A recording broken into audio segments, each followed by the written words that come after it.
Okay, before I begin this is like what, the 20th take I've done because, you know how you take a picture, and then you kind of mess up, and every time you try to like fix it, you keep messing up over and over and over again? That's pretty much what's kind of happened with these video takes I've been doing for this chapter video. But hopefully I get this right. Kingdom Hearts 3, the first ever chapter review of the Prologue and Chapter 1 is here. Overall, I find it crazy that I'm actually doing this for a manga on my channel, let alone Kingdom Hearts, but here we are, like, it's actually here. Now, a little bit of backstory before I begin this. Pretty much this actually came out about like a month or two ago for Japan, and when that happened, I was kind of like, hey, wow, an actual brand new chapter. The actual chapter is here. How about I read it on stream? But the thing is, you know, it's in Japanese, so all I would have done is just kind of looked at the panels, and that would have been it. And that's not really too much fun, so I was kind of like, yeah, you know, let's just scrap it. But here we are, the official release of the English release of the chapter and prologue is officially here, and we can just go in and just review it. I'm actually really excited. The first ever review is here. And I guess the best place to start is with the prologue. So here we are, the prologue. Overall, I thought this was a really good start. Now the prologue, they technically consider that like chapter 0, not chapter 1, and that kind of makes sense to me. You know, prologues are kind of like considered, you know, like the 0, you know, before the beginning.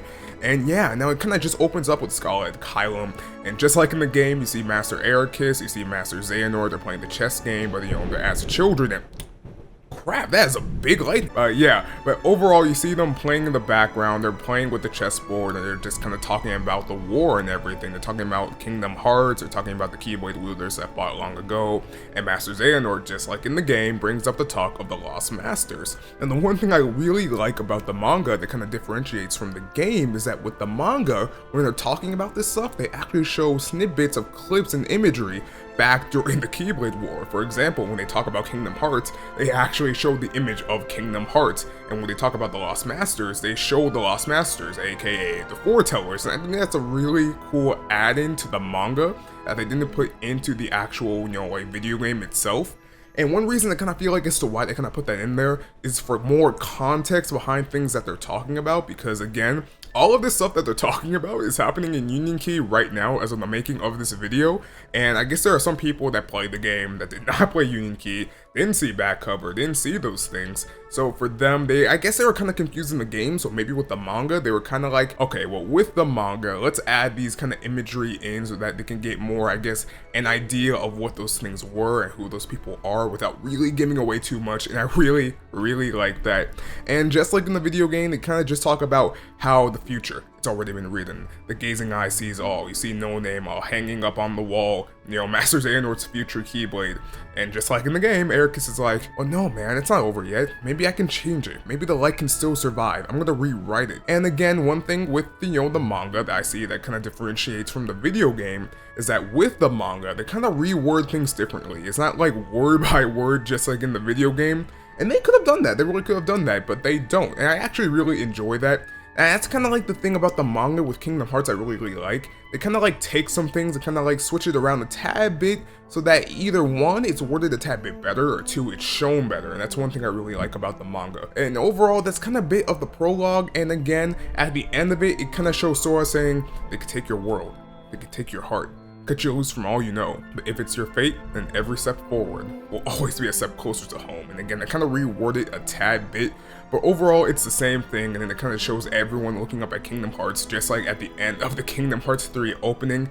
And that's pretty much it. So with the prologue, I really enjoyed it. I kind of see what they're doing with it, and it's pretty much the same thing from the video game, except it's kind of like switched up a tad bit, but overall I really enjoyed that bit. So with that, I guess in terms, if you want to like count that as an actual chapter, that's a good 8, 7 out of 10 to me, so yeah. Okay, but now on to chapter 1. Just like in the video game, you see Sora, Donald, and Goofy talking to Master Yen Sid, and they're talking about pretty much how Sora lost all of his powers, just, you know, like in the video game, where they talk about how Sora lost all of his powers after the Mark of Mastery exam, that he pretty much failed and goofed up a lot, because pretty much in Dream Drop Distance, you know, he kind of sucked. So yeah, now again, the one thing I love about the manga is that they add in more goofy parts to it that they don't add into the actual video game. So when they're talking about how Sora has failed, you see on his face how he looks all bummed out and all depressed, and it's freaking hilarious. I love it. But at the same time, they add in another bit that was not in the video game. It's more of a goofy moment again, where he's like, wait,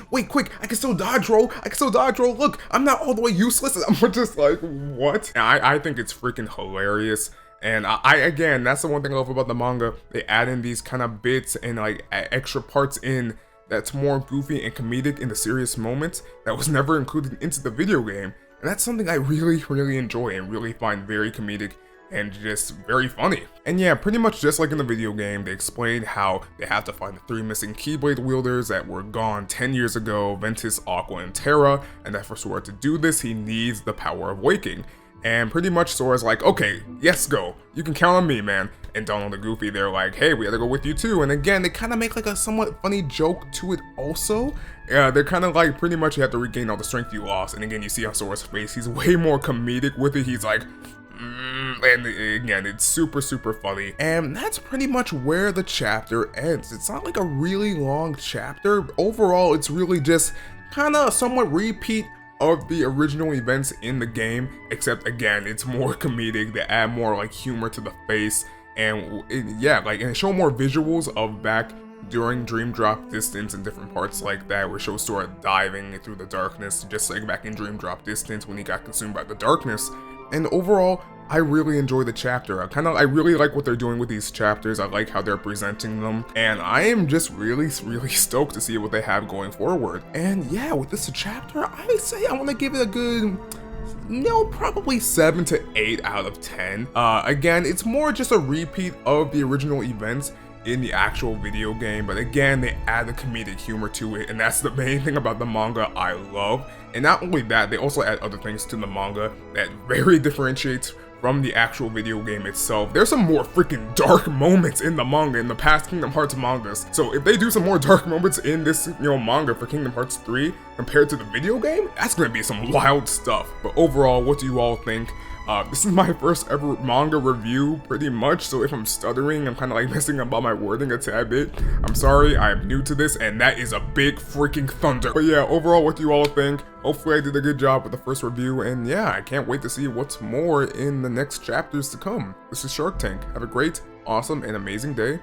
Peace.